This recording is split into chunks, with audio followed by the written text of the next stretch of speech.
Welcome to Manepata. If you like our videos, please subscribe our channel. ವಿಡಿಯೋದಲ್ಲಿ ಅಭ್ಯಾಸ 3.2ರ ಅಭ್ಯಾಸ ಲೆಕ್ಕಗಳನ್ನು ತಿಳಿದುಕೊಳ್ಳುವ. ಅದಕ್ಕೂ ಮುಂಚೆ ಮಕ್ಕಳೇ, ಅವಿಭಾಜ್ಯ ಸಂಖ್ಯೆ ಅಂದರೆ ಮಕ್ಕಳೇ, ಯಾವ ಸಂಖ್ಯೆಗೆ ಕೇವಲ 2 ಅಪವರ್ತನಗಳಿರುತ್ತವೋ ಅಂತಹ ಅಪವರ್ತನಗಳು ಹೇಗಿರುತ್ತವೆ ಅಂದರೆ 1ರಿಂದ ಮತ್ತೆ ಅದೇ ಸಂಖ್ಯೆಯನ್ನು ಆಗಿರುತ್ತೆ. ನೋಡಿ, ಅವಿಭಾಜ್ಯ ಸಂಖ್ಯೆ ಅಂದರೆ ಯಾವ ಸಂಖ್ಯೆಗೆ ಕೇವಲ ಅದೇ ಸಂಖ್ಯೆ ಮತ್ತು 1ರಿಂದ ಮಾತ್ರ ವಿಶೇಷವಾಗಿ ಭಾಗವಾಗಿ ಹೋಗುತ್ತೋ ಅದನ್ನು ನಾವು ಅವಿಭಾಜ್ಯ ಸಂಖ್ಯೆಗಳು ಅಂತ ಕರಿತೇವೆ. ಉದಾಹರಣೆಗೆ 2 ಎನ್ನುವುದು ಅವಿಭಾಜ್ಯ ಸಂಖ್ಯೆ ಆಗಿದೆ. ಯಾಕೆಂದರೆ 2 1ರ ಮಗ್ಗಿಯಲ್ಲಿ ಹೋಗುತ್ತೆ, ಹಾಗೆ 2ರ ಮಗ್ಗಿಯಲ್ಲಿ ಮಾತ್ರ ಹೋಗುತ್ತೆ. ಹಾಗಾಗಿ 2ರ ಅಪವರ್ತನ 1 ಮತ್ತು 2 ಮಾತ್ರ, ಬೇರೆ ಯಾವುದೇ ಸಂಖ್ಯೆಯಲ್ಲಿ ಭಾಗವಾಗಿ ಹೋಗುವುದಿಲ್ಲ. ನೋಡಿ, ಯಾವ ಸಂಖ್ಯೆಗೆ ಕೇವಲ 2 ಅಪವರ್ತನಗಳು ಮಾತ್ರ ಇರುತ್ತೋ ಅಂತಹ ಸಂಖ್ಯೆಗಳನ್ನು ನಾವು ಅವಿಭಾಜ್ಯ ಸಂಖ್ಯೆಗಳು ಅಂತ ಕರಿತೇವೆ. 2, 3, 5, 7, 11, 13, 17, 19 ಮುಂತಾದ ಸಂಖ್ಯೆಗಳು. ನೋಡಿ, 2 ಎನ್ನುವುದು 1 ಮತ್ತು 2ರಲ್ಲಿ ಮಾತ್ರ ಭಾಗವಾಗಿ ಹೋಗುತ್ತೆ. ಇನ್ನು 3 ಎನ್ನುವುದು 1 ಮತ್ತು 3ರಲ್ಲಿ ಮಾತ್ರ ಭಾಗವಾಗಿ ಹೋಗುತ್ತೆ.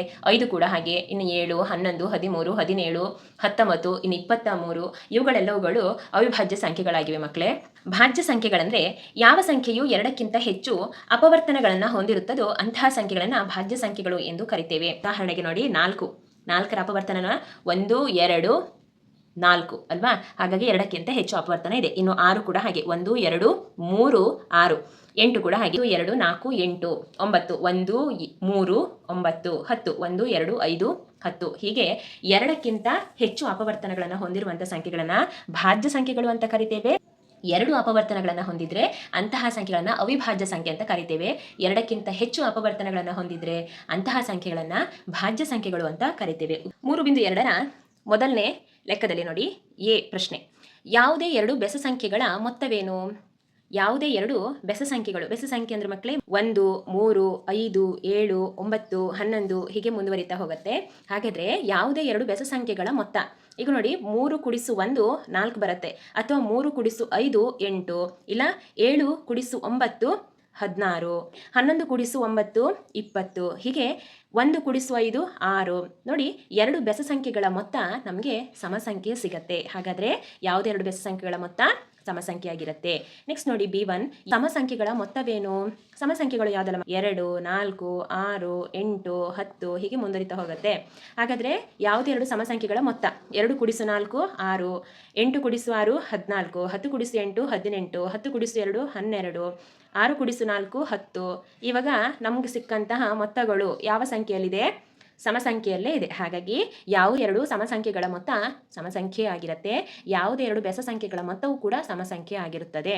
ಎರಡನೇದು, ಈ ಕೆಳಗಿನ ಹೇಳಿಕೆ ಸರಿಯೇ ತಪ್ಪೇ ತಿಳಿಸಿ. ನೋಡಿ, 3 ಬೆಸ ಸಂಖ್ಯೆಗಳ ಮೊತ್ತವು ಸಮಸಂಖ್ಯೆ ಆಗಿರುತ್ತದೆ. ಯಾವುದಾದ್ರೂ 3 ಬೆಸ ಸಂಖ್ಯೆಯನ್ನ ತಗೊಳ್ಳುವ. ಉದಾಹರಣೆಗೆ 1 × 3 × 5 ಇವುಗಳ ಮೊತ್ತ ಎಷ್ಟಾಗುತ್ತೆ? 3 × 1 4, 4 × 5 9 ಆಗುತ್ತೆ. ಹಾಗಾದ್ರೆ 3 ಬೆಸ ಸಂಖ್ಯೆಗಳ ಮೊತ್ತ ಸಮಸಂಖ್ಯೆ ಆಗಿರುತ್ತಾ? ಇಲ್ಲ, ಬೆಸ ಸಂಖ್ಯೆ ಆಗಿರುತ್ತದೆ. ಹಾಗಾಗಿ ಈ ಹೇಳಿಕೆ ತಪ್ಪು. 2 ಬೆಸ ಸಂಖ್ಯೆಗಳ ಮೊತ್ತ ಸಮಸಂಖ್ಯೆ ಆಗಿರುತ್ತೆ ಮಕ್ಕಳೇ, ಆದರೆ 3 ಬೆಸ ಸಂಖ್ಯೆಗಳ ಮೊತ್ತ ಬೆಸ ಸಂಖ್ಯೆ ಆಗಿರುತ್ತೆ. ಹಾಗಾಗಿ ಈ ಹೇಳಿಕೆ ತಪ್ಪಾಗಿದೆ. B1 ನೋಡಿ, 2 ಬೆಸ ಸಂಖ್ಯೆಗಳು ಮತ್ತು 1 ಸಮಸಂಖ್ಯೆಗಳ ಮೊತ್ತವು ಸಮಸಂಖ್ಯೆ ಆಗಿರುತ್ತದೆ. ಇವಾಗ ನೋಡುವ, 2 ಬೆಸ ಸಂಖ್ಯೆ ಅಂತೆ 5 × 7 ತಗೊಳ್ಳುವ. ಎಷ್ಟಾಯ್ತು? 12 ಆಯ್ತು. ಈ 12ಕ್ಕೆ ಒಂದು ಸಮಸಂಖ್ಯೆನ ಕೂಡಿಸುವ. 12 × 2 14 ಉತ್ತರ ಬಂತು. ಹಾಗಾದ್ರೆ 14 ಒಂದು ಸಮಸಂಖ್ಯೆಯೇ? ಹೌದಲ್ವಾ? ಸಮಸಂಖ್ಯೆ ಆಗಿರುತ್ತದೆ. ಹಾಗಾದ್ರೆ ಈ ಹೇಳಿಕೆ ಸರಿ. 3 ಬೆಸ ಸಂಖ್ಯೆಗಳ ಗುಣಲಬ್ಧವು ಬೆಸ ಸಂಖ್ಯೆ ಆಗಿರುತ್ತದೆ. ನೋಡಿ, ಒಂದು 3 ಬೆಸ ಸಂಖ್ಯೆಗಳನ್ನು ತಗೊಳ್ಳುವ. 1 × 3 × 5, 3 1 3, 3 5 15 ಉತ್ತರ ಬಂತು. ಹಾಗಾದ್ರೆ 3 ಬೆಸ ಸಂಖ್ಯೆಗಳ ಗುಣಲಬ್ಧವು ಬೆಸ ಸಂಖ್ಯೆ ಆಗಿರುತ್ತದೆಯಾ? ಹೌದು. ಈ ಒಂದು ಸಮಸಂಖ್ಯೆಯನ್ನು 2ರಿಂದ ಭಾಗಿಸಿದಾಗ ಭಾಗಲಬ್ಧ ಯಾವಾಗಲೂ ಬೆಸ ಸಂಖ್ಯೆಯೇ ಆಗಿರುತ್ತದೆ. ಉದಾಹರಣೆಗೆ ಒಂದು ಸಮಸಂಖ್ಯೆ 6 ಅಂತ ತಗೊಳ್ಳುವ. ಅದನ್ನು 2ರಿಂದ ಭಾಗಿಸುವ. 2 1 2, 2 3 6. ಅವಾಗ ಉತ್ತರ ಎಷ್ಟು ಬಂತು? 3 ಬಂತು. ಸಂಖ್ಯೆ 4ಅನ್ನು 2ರಿಂದ ಭಾಗಿಸುವ. 2 1 2, 2 2 4. ಉತ್ತರ ಎಷ್ಟು ಬಂತು? 2. ನೋಡಿ, 6ರಿಂದ ಭಾಗಿಸಿದಾಗ 3 ಉತ್ತರ ಸಿಕ್ತು. ಇನ್ನು 4ರಿಂದ 2ಅನ್ನು ಭಾಗಿಸಿದಾಗ 2 ಉತ್ತರ ಸಿಕ್ತು. ಹಾಗಾದ್ರೆ ಒಂದು ಸಮಸಂಖ್ಯೆಯನ್ನ 2ರಿಂದ ಭಾಗಿಸಿದಾಗ ಭಾಗಲಬ್ಧ ಯಾವಾಗಲೂ ಬೆಸ ಸಂಖ್ಯೆ ಆಗಿರುತ್ತದೆಯಾ? ಇಲ್ಲ, ತಪ್ಪು. ಬೆಸ ಸಂಖ್ಯೆಯೂ ಸಿಗಬಹುದು, ಸಮಸಂಖ್ಯೆ ಕೂಡ ಸಿಗತ್ತೆ. ಹಾಗಾಗಿ ಈ ಹೇಳಿಕೆ ತಪ್ಪು. E1 ನೋಡಿ, ಎಲ್ಲ ಅವಿಭಾಜ್ಯ ಸಂಖ್ಯೆಗಳು ಬೆಸ ಸಂಖ್ಯೆಗಳು. ಹೌದಾ ಮಕ್ಕಳೇ? ಅವಿಭಾಜ್ಯ ಸಂಖ್ಯೆಗಳು ಯಾವುದೆಲ್ಲ ಇವೆ? 2 ಇದೆ, 3 ಇದೆ, 5, 7, 11 ಹೀಗೆ ಮುಂದುವರಿತಾ ಹೋಗುತ್ತೆ ಅಲ್ವಾ? ಹಾಗಾದ್ರೆ ಅವಿಭಾಜ್ಯ ಸಂಖ್ಯೆಗಳು ಕೇವಲ ಬೆಸ ಸಂಖ್ಯೆ ಆಗಿರ್ವ್ಯಾ? ಇಲ್ಲ, 2 ಎನ್ನುವುದು ಸಮಸಂಖ್ಯೆ. ಹಾಗಾಗಿ ಅವಿಭಾಜ್ಯ ಸಂಖ್ಯೆಗಳು ಬೆಸ ಸಂಖ್ಯೆ ಆಗಿರುವುದಿಲ್ಲ. ತಪ್ಪು. ಅವಿಭಾಜ್ಯ ಸಂಖ್ಯೆಗಳಿಗೆ ಅಪವರ್ತನಗಳು ಇರುವುದಿಲ್ಲ ಅಂತೆ ಮಕ್ಕಳೇ. ಅವಿಭಾಜ್ಯ ಸಂಖ್ಯೆ ಅಂದರೆ ಏನು ಹೇಳಿ, ಒಂದು ಅವಿಭಾಜ್ಯ ಸಂಖ್ಯೆ ಅಪವರ್ತನ ಇರುತ್ತೆ, ಇನ್ನೊಂದು ಅದೇ ಸಂಖ್ಯೆ ಇರುತ್ತೆ. ಉದಾಹರಣೆಗೆ 3ರ ಅಪವರ್ತನ 1 ಮತ್ತು 3. ಹಾಗಾದರೆ ಎಷ್ಟು ಅಪವರ್ತನಗಳಾಯ್ತು ಇಲ್ಲಿ? 1 ಮತ್ತು 2 ಅಪವರ್ತನ ಆಯ್ತಲ್ವಾ? ಹಾಗಾದರೆ ಅವಿಭಾಜ್ಯ ಸಂಖ್ಯೆಗಳಿಗೆ ಅಪವರ್ತನ ಇರುವುದಿಲ್ವಾ? ಇರುತ್ತೆ. ಹಾಗಾಗಿ ಈ ಹೇಳಿಕೆ ಕೂಡ ತಪ್ಪು. ಜೀವನ್ ನೋಡಿ, 2 ಅವಿಭಾಜ್ಯ ಸಂಖ್ಯೆಗಳ ಮೊತ್ತವು ಯಾವಾಗಲೂ ಸಮಸಂಖ್ಯೆಯಾಗಿರುತ್ತದೆ. 2 ಅವಿಭಾಜ್ಯ ಸಂಖ್ಯೆಯಂತೆ 2 ಎನ್ನುವುದು ಅವಿಭಾಜ್ಯ ಸಂಖ್ಯೆ, ಇನ್ನೊಂದು 3 ಎನ್ನುವುದು ಕೂಡ ಅವಿಭಾಜ್ಯ ಸಂಖ್ಯೆ ಆಗಿದೆ. ಇವೆರಡರ ಮೊತ್ತ 2 × 3 5 ಉತ್ತರ ಬಂತು ಅಲ್ವಾ? ಹಾಗಾದರೆ ಈ ಮೊತ್ತ ಯಾವಾಗಲೂ ಸಮಸಂಖ್ಯೆ ಆಗಿರುತ್ತಾ? ಇಲ್ಲ, ಬೆಸ ಸಂಖ್ಯೆ ಕೂಡ ಸಿಗಬಹುದು. ಹಾಗಾಗಿ ಈ ಹೇಳಿಕೆ ಕೂಡ ತಪ್ಪಾಗಿದೆ. ಹೆಚ್ಚು ನೋಡಿ, 2 ಏಕಮಾತ್ರ ಸಮ ಅವಿಭಾಜ್ಯ ಸಂಖ್ಯೆ. ಮಕ್ಕಳೇ, ಸಮ ಅವಿಭಾಜ್ಯ ಸಂಖ್ಯೆ ಅಂದರೆ ಸರಿ ಸಂಖ್ಯೆಗಳು ಯಾವುದೆಲ್ಲ ಇದೆ? 2, 4, 6, 8, 10 ಈ ರೀತಿ ಹೋಗ್ತಾ ಇರುತ್ತೆ. ಇಲ್ಲಿ 4 ಎನ್ನುವುದು ಭಾಜ್ಯ ಸಂಖ್ಯೆ. ಯಾಕೆಂದರೆ 4 ಎನ್ನುವುದಕ್ಕೆ 2ಕ್ಕಿಂತ ಹೆಚ್ಚು ಅಪವರ್ತನಗಳಿವೆ. ಇನ್ನು 6ಕ್ಕೂ ಕೂಡ ಹಾಗೂ 8, 10 ಇವೆಲ್ಲವುಗಳಿಗೂ ಮಕ್ಕಳೇ ಸಮ ಸಂಖ್ಯೆಗಳಿಗೆ ಏನಿದೆ? 2ಕ್ಕಿಂತ ಹೆಚ್ಚು ಅಪವರ್ತನವಿದೆ. ಹಾಗಾಗಿ ಇವುಗಳೆಲ್ಲ ಭಾಜ್ಯ ಸಂಖ್ಯೆಗಳು. 2 ಅನ್ನೋದು ಮಾತ್ರ ಏನು? ಅವಿಭಾಜ್ಯ ಸಂಖ್ಯೆ ಆಗಿದೆ. ಹಾಗಾಗಿ 2 ಏಕಮಾತ್ರ ಸಮ ಅವಿಭಾಜ್ಯ ಸಂಖ್ಯೆ. ಹೌದು, ಈ ಹೇಳಿಕೆ ಸರಿಯಾಗಿದೆ. ನೋಡಿ, ಎಲ್ಲ ಸಮಸಂಖ್ಯೆಗಳು ಭಾಜ್ಯ ಸಂಖ್ಯೆಗಳು. ಎಲ್ಲ ಸಮಸಂಖ್ಯೆಗಳು ಭಾಜ್ಯ ಸಂಖ್ಯೆಗಳಾಗುವುದಿಲ್ಲ. ಯಾಕೆಂದರೆ ಸೇಮ್ ನೋಡಿ, ಎಲ್ಲ ಸಮಸಂಖ್ಯೆಗಳಂದರೆ 2, 4, 6, 8, 10, 12, 14, 16 ಈ ರೀತಿ ಹೋಗ್ತಾ ಇರುತ್ತೆ. ಹಾಗಾದರೆ ಎಲ್ಲ ಸಮಸಂಖ್ಯೆಗಳು ಭಾಜ್ಯ ಸಂಖ್ಯೆಗಳೇ? ಇಲ್ಲ. ಯಾಕೆಂದರೆ 2 ಎನ್ನುವುದು ಸಮಸಂಖ್ಯೆ, ಆದರೆ ಅದು ಅವಿಭಾಜ್ಯ ಸಂಖ್ಯೆಯಾಗಿದೆ. ಹಾಗಾಗಿ ಈ ಹೇಳಿಕೆ ತಪ್ಪು. ಕೊನೆಯದು ನೋಡಿ, 2 ಸಮಸಂಖ್ಯೆಗಳ ಗುಣಲಬ್ಧವು ಯಾವಾಗಲೂ ಸಮಸಂಖ್ಯೆಯಾಗಿರುತ್ತದೆ. 2 ಸಮಸಂಖ್ಯೆ, ಉದಾಹರಣೆಗೆ 2 × 4, 2 ಮತ್ತು 4 ಎನ್ನುವುದು ಸಮಸಂಖ್ಯೆಯಾಗಿದೆ. 2 4 8 ಉತ್ತರ ಸಿಕ್ತು. ಹಾಗಾದರೆ 8 ಎನ್ನುವುದು ಸಮಸಂಖ್ಯೆಯಾಗಿದೆಯೇ? ಹೌದು. ಅಥವಾ ನೋಡಿ, 2 × 6 12, 2 6 12. ಹಾಗಾಗಿ 12 ಎನ್ನುವುದು ಸಮಸಂಖ್ಯೆಯೇ? ಹೌದು. ಹಾಗಾದರೆ 2 ಸಮಸಂಖ್ಯೆಗಳನ್ನು ನಾವು ಗುಣಿಸಿದಾಗ ಬರುವಂಥ ಉತ್ತರ ಕೂಡ ಸಮಸಂಖ್ಯೆ ಆಗಿರುತ್ತದೆ. ಈ ಹೇಳಿಕೆ ಸರಿಯಾಗಿದೆ. ಇದು 13 ಮತ್ತು 31 ಅವಿಭಾಜ್ಯ ಸಂಖ್ಯೆಗಳಾಗಿವೆ. ಇವೆರಡು ಸಂಖ್ಯೆಗಳಲ್ಲಿ ಅದೇ 1 ಮತ್ತು 3 ಅಂಕಿಗಳಿವೆ. ಇಂತಹ 100ರ ಒಳಗಿನ ಜೋಡಿ ಅವಿಭಾಜ್ಯ ಸಂಖ್ಯೆಗಳನ್ನು ಕಂಡುಹಿಡಿಯಿರಿ. ಪುಟ ಸಂಖ್ಯೆ 60ರಲ್ಲಿ ಒಂದು ಕೋಷ್ಟಕ ಇದೆ ನೋಡಿ. ಆ ಕೋಷ್ಟಕದಲ್ಲಿ 1ರಿಂದ 100ರ ಒಳಗಿರುವಂತಹ ಭಾಜ್ಯ ಮತ್ತು ಅವಿಭಾಜ್ಯ ಸಂಖ್ಯೆಗಳನ್ನು ಇಲ್ಲಿ ಕೊಟ್ಟಿದ್ದಾರೆ. ಇಲ್ಲಿ ವೃತ್ತ ಹಾಕಿರುವುದೆಲ್ಲ ಅವಿಭಾಜ್ಯ ಸಂಖ್ಯೆಗಳು. ಇನ್ನು ಗುಣಾಕಾರದ ಚಿಹ್ನೆ ಅಂದರೆ ಹೊಡೆದಾಕಿರುವಂಥ ತಪ್ಪು ಗುರುತನ ಹಾಕಿದ್ದೆಲ್ಲವೂ ಕೂಡ ಭಾಜ್ಯ ಸಂಖ್ಯೆಗಳು. ಇದರಲ್ಲಿ ಈಗ ಕೊಟ್ಟಿರುವಂಥ 3ನೇ ಪ್ರಶ್ನೆ ಉತ್ತರವನ್ನು ಹುಡುಕುವ. 17 71 ಸಿಕ್ತು. ಇನ್ನೊಂದು ನೋಡಿ 37 ಮತ್ತೊಂದು 73 ಜೋಡಿ ಸಿಕ್ಕಿದೆ. ಅದಾದ ನಂತರ ನೋಡಿ 79 ಹಾಗೆ 97, 79 ಮತ್ತು 97 ಈ 3 ಜೊತೆ ಜೋಡಿ ಅವಿಭಾಜ್ಯ ಸಂಖ್ಯೆಗಳು ನಮ್ಗೆ ಸಿಕ್ಕಿತು. ಹೇಗಿದ್ದಂದರೆ ಅದರಲ್ಲಿರುವಂತಹ ಸಂಖ್ಯೆಗಳು ಸೇಮ್ ಇದೆ, ಆದರೆ ಅವುಗಳ ಸ್ಥಾನ ಬೆಲೆ ಮಾತ್ರ ಚೇಂಜ್ ಆಗಿದೆ. 17 71, 37 73, 79 97 ಇದು 1ರಿಂದ 100ರ ಒಳಗಿರುವಂತಹ ಜೋಡಿ ಅವಿಭಾಜ್ಯ ಸಂಖ್ಯೆಗಳು. 20ರೊಳಗಿನ ಅವಿಭಾಜ್ಯ ಸಂಖ್ಯೆ ಮತ್ತು ಭಾಜ್ಯ ಸಂಖ್ಯೆಗಳನ್ನು ಪ್ರತ್ಯೇಕಿಸಿ ಬರೆಯಿರಿ. 20ರ ಒಳಗಿರುವಂತಹ ಅವಿಭಾಜ್ಯ ಸಂಖ್ಯೆಗಳು ಯಾವುದಲ್ಲ ಅಂದರೆ 2, 3, 5, 7, 11, 13, 17, 19. ಇನ್ನು ಭಾಜ್ಯ ಸಂಖ್ಯೆಗಳು 4, 6, 8, 9, 10, 12, 14, 15, 16, 18 ಇವುಗಳು 20ರ ಒಳಗಿನ ಅವಿಭಾಜ್ಯ ಮತ್ತು ಭಾಜ್ಯ ಸಂಖ್ಯೆಗಳು. 1ರಿಂದ 10ರ ನಡುವಿನ ಅತ್ಯಂತ ದೊಡ್ಡ ಅವಿಭಾಜ್ಯ ಸಂಖ್ಯೆ ಯಾವುದು? ಅವಿಭಾಜ್ಯ ಸಂಖ್ಯೆಗಳು ಯಾವುದೆಲ್ಲ ಇದೆ ಮಕ್ಕಳೇ?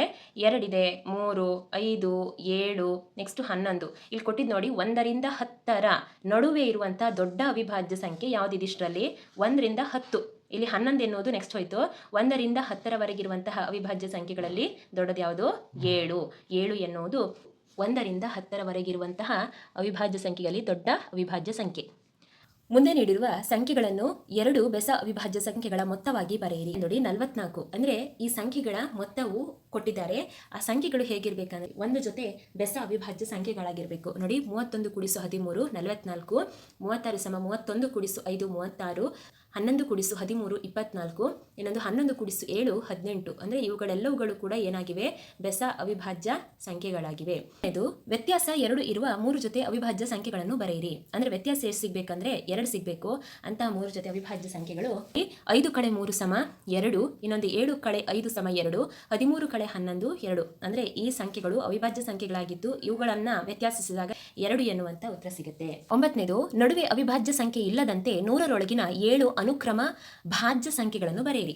ನಡುವೆ ಯಾವುದೇ ರೀತಿಯ ಅವಿಭಾಜ್ಯ ಸಂಖ್ಯೆಗಳು ಬರಬಾರ್ದು, ಕಂಟಿನ್ಯೂ ಆಗಿ 7 ಭಾಜ್ಯ ಸಂಖ್ಯೆಗಳೇ ಸಿಗಬೇಕು. ಅಂತಹ 100ರೊಳಗಿನ 7 ಅನುಕ್ರಮ ಭಾಜ್ಯ ಸಂಖ್ಯೆಗಳು ಯಾವುದಲ್ಲ ಅಂದರೆ ಇದಕ್ಕೂ ಕೂಡ ನೀವೇನು ಮಾಡುವ ಅಂದರೆ ಪೇಜ್ ನಂಬರ್ 60ರಲ್ಲಿ ಒಂದು ಕೋಷ್ಟಕ ಇದೆ. ಆ ಕೋಷ್ಟಕದ ಸಹಾಯದಿಂದ ಕಂಡುಹಿಡಿಯುವ. 9 89 ನಂತರ 90, 91, 92, 93, 94, 95, 96, 97 ಇಲ್ಲಿ 89 ಮತ್ತು 97 ಎನ್ನುವುದು ಅವಿಭಾಜ್ಯ ಸಂಖ್ಯೆಯಾಗಿದೆ. ನಡುವೆ ಇರುವಂಥ ಭಾಜ್ಯ ಸಂಖ್ಯೆಗಳು 1, 2, 3, 4, 5, 6, 7. ಹಾಗಾದರೆ 100ರ ಒಳಗಿರುವಂತಹ ಅನುಕ್ರಮವಾದಂತಹ ಭಾಜ್ಯ ಸಂಖ್ಯೆಗಳು ಯಾವುದಂದರೆ 90, 91, 92, 93, 94, 95, 96. 10ನೇದು ಕೆಳಗಿನ ಸಂಖ್ಯೆಗಳನ್ನು 3 ಬೆಸ ಅವಿಭಾಜ್ಯ ಸಂಖ್ಯೆಗಳ ಮೊತ್ತವಾಗಿ ವ್ಯಕ್ತಪಡಿಸಿ. 3 ಬೆಸ ಅವಿಭಾಜ್ಯ ಸಂಖ್ಯೆಗಳನ್ನು ಕೂಡಿದಾಗ ನಮಗೆ ಉತ್ತರ ಸಿಗಬೇಕು. ಹಾಗಾದರೆ ಆ 3 ಬೆಸ ಅವಿಭಾಜ್ಯ ಸಂಖ್ಯೆಗಳು ಯಾವುದು? 21 21 ಆಗಬೇಕಾದ್ರೆ 11 ಕೂಡಿಸು 7 ಕೂಡಿಸು 3. ಹಾಗೆ 31 ಆಗಬೇಕಾದ್ರೆ 23 ಕೂಡಿಸು 3 ಕೂಡಿಸು 5. C1 ನೋಡಿ 53 ಆಗಬೇಕಾದ್ರೆ 19 ಕೂಡಿಸು 29 ಕೂಡಿಸು 5. D1 61 ಆಗಬೇಕಾದ್ರೆ 41 ಕೂಡಿಸು 17 ಕೂಡಿಸು 3.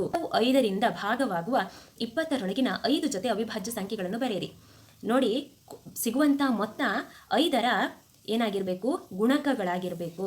ಹಾಗಾಗಿ 5ರಿಂದ ಭಾಗವಾಗುವ ಆ 5 ಜೊತೆ ಅವಿಭಾಜ್ಯ ಸಂಖ್ಯೆಗಳು ಹೇಗಿರಬೇಕಂದ್ರೆ 20ರ ಒಳಗಿರುವಂತಹ ಸಂಖ್ಯೆಗಳಾಗಿರಬೇಕು. ಇಲ್ಲಿ ಉದಾಹರಣೆ ಕೊಟ್ಟಿದ್ದಾರೆ ನೋಡಿ. 3 ಕೂಡಿಸು 7 ಸಮ 10 ಅಂದರೆ 3 ಮತ್ತು 7 ಎನ್ನುವುದು ಅವಿಭಾಜ್ಯ ಸಂಖ್ಯೆಗೆ, ಹಾಗೆ 20ರ ಒಳಗಿರುವಂತಹ ಅವಿಭಾಜ್ಯ ಸಂಖ್ಯೆಗಳು ಆಗಿವೆ ಅಲ್ವಾ. ಮೊದಲನೇದು 3 ಕೂಡಿಸು 2 ಸಮ 5. 5 ಎನ್ನುವುದು 5ರ ಗುಣಕವಾಗಿದೆ. ಇನ್ನು 17 ಕೂಡಿಸು 3 ಸಮ 20. 13 ಕೂಡಿಸು 7 ಸಮ 20. 19 ಕೂಡಿಸು 11 ಸಮ 30. ಇಲ್ಲಿ ನೋಡಿ 20ರ ಒಳಗಿರುವಂತಹ ಅವಿಭಾಜ್ಯ ಸಂಖ್ಯೆಗಳಾಗಿವೆ. ಇನ್ನು 30 ಎನ್ನುವುದು 5ರ ಗುಣಕವಾಗಿದೆ. 7 ಕೂಡಿಸು 3 ಸಮ 10. 10 ಎನ್ನುವುದು 5ರ ಗುಣಕವಾಗಿದೆ. ನೋಡಿ ಬಿಟ್ಟ ಸ್ಥಳ ತುಂಬಿ. A1 ಕೇವಲ 2 ಅಪವರ್ತನಗಳನ್ನು ಹೊಂದಿರುವ ಸಂಖ್ಯೆಗಳನ್ನು ಅವಿಭಾಜ್ಯ ಸಂಖ್ಯೆಗಳು ಎಂದು ಕರೆಯುತ್ತಾರೆ. 2ಕ್ಕಿಂತ ಹೆಚ್ಚು ಅಪವರ್ತನಗಳನ್ನು ಹೊಂದಿರುವ ಸಂಖ್ಯೆಗಳನ್ನು ಭಾಜ್ಯ ಸಂಖ್ಯೆಗಳು ಎಂದು ಕರೆಯುತ್ತಾರೆ. C1 ನೋಡಿ ಸಂಖ್ಯೆ 1 ಅಂದರೆ 1 ಎನ್ನುವುದು ಭಾಜ್ಯ ಸಂಖ್ಯೆಯೂ ಅಲ್ಲ, ಅವಿಭಾಜ್ಯ ಸಂಖ್ಯೆಯೂ ಕೂಡ ಅಲ್ಲ. D1 ಅತ್ಯಂತ ಚಿಕ್ಕ ಅವಿಭಾಜ್ಯ ಸಂಖ್ಯೆ 2.